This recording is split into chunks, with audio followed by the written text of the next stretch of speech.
Students, कैसे हैं आप सब। उम्मीद करती हूँ कि आप सब खैरियत से होंगे।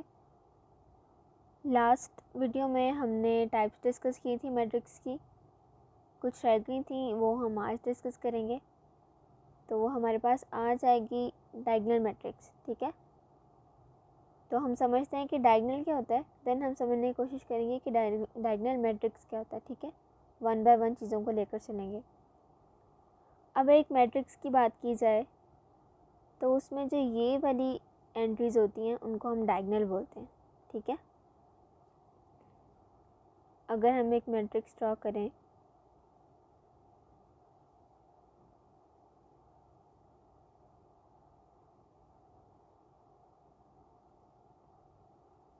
तो इसमें इसकी ये वाली एंट्रीज जो होती हैं ना वो डायगोनल होती हैं।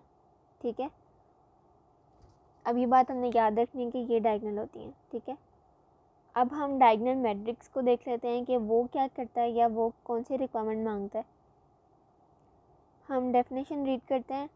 A square matrix A is called a diagonal matrix if at least any one of the entries of its diagonal is not zero. सिर्फ उसके डायगोनल की कोई एक एंट्री ज़ीरो नहीं होनी चाहिए and non diagonal entries are zero. मतलब उसकी जो डायगोनल साइड है, अगर हम इसमें देखें तो ये इसकी डायगोनल साइड है, इसमें कोई एक ऐसी वैल्यू होनी चाहिए जो नॉन ज़ीरो हो, जो ज़ीरो ना हो और बाकी सारी ज़ीरो हो। जैसे कि हम एग्जांपल ले लेते हैं।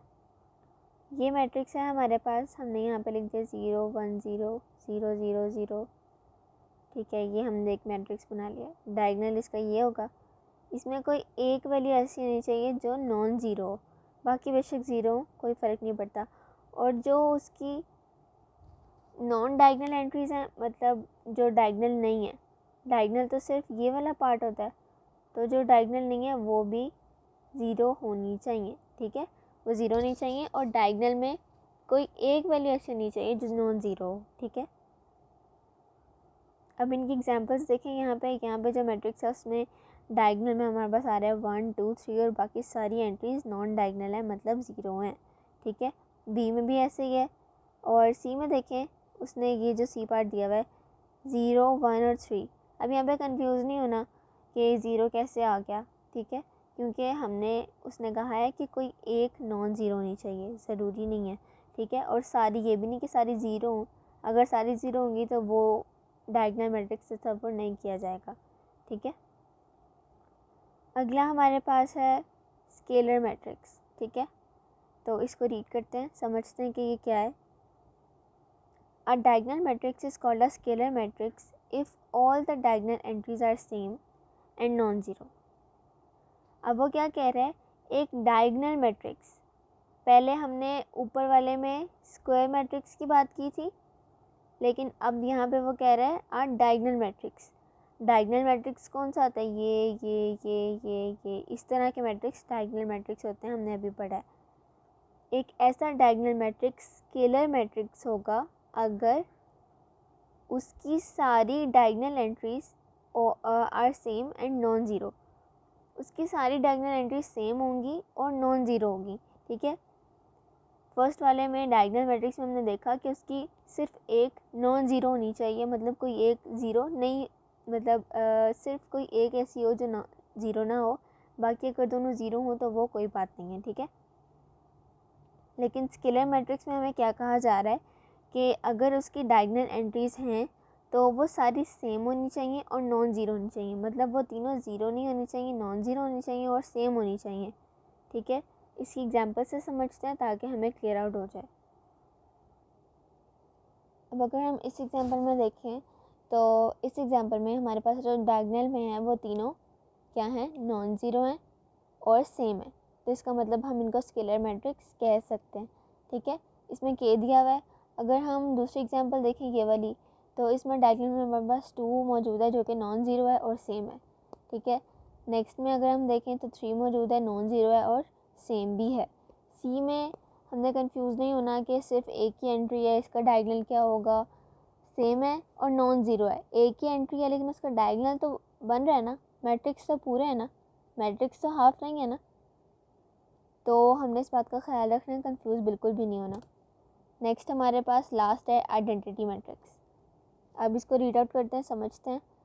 अ diagonal matrix is called identity unit matrix. अब ये बात हमने टर्मिनोलॉजी हमने याद रखनी है। अगर हमारे पास यूनिट मैट्रिक्स पूछा जाए तो हमने कंफ्यूज नहीं होना कि ये तो हमने पढ़ा ही नहीं है, क्योंकि एक ही मैट्रिक्स को उसने 2 नाम दे दिए हैं, ठीक है। हमने ये बात याद रखनी है। ये कंफ्यूज करते हैं बच्चों को कुछ, लेकिन हमने ये बात याद रखनी है। If all diagonal entries are 1, अगर डायगोनल एंट्रीज सारी 1 होंगी तो हम उसको क्या कहेंगे, आइडेंटिटी मैट्रिक्स। स्केलर में हमने क्या बात की थी कि सेम होनी चाहिए और नॉन ज़ीरो होनी चाहिए। आइडेंटिटी में हम क्या बात कर रहे हैं कि सारी एंट्रीज उसकी 1 होनी चाहिए डायगोनल में, ठीक है। तो अगर हम इसको डिस्कस करें तो डायगोनल में इसकी तीनों एंट्रीज 1 होंगी और नॉन ज़ीरो होगी, ठीक है। और अगर इस मैट्रिक्स में डिस्कस करें स्क्वायर में, तो इसमें भी ऐसे ही है, ठीक है। इसको हम आई से डोनेट करते हैं, ये बात आपने याद रखनी है, ठीक है। ये एमसीक्यू आ सकता है या किसी क्वेश्चन में पूछा जा सकता है। बाकी इन्फो के लिए और हमारी आसानी के लिए नोट दिया हुआ है, हम इसको रीड आउट कर लेते हैं ताकि हमें इसकी समझ आ जाए। A scalar and identity matrix are diagonal matrices, ठीक है। एक स्केलर और आइडेंटिटी मैट्रिक्स डायगोनल मैट्रिक्स होता है, ठीक है।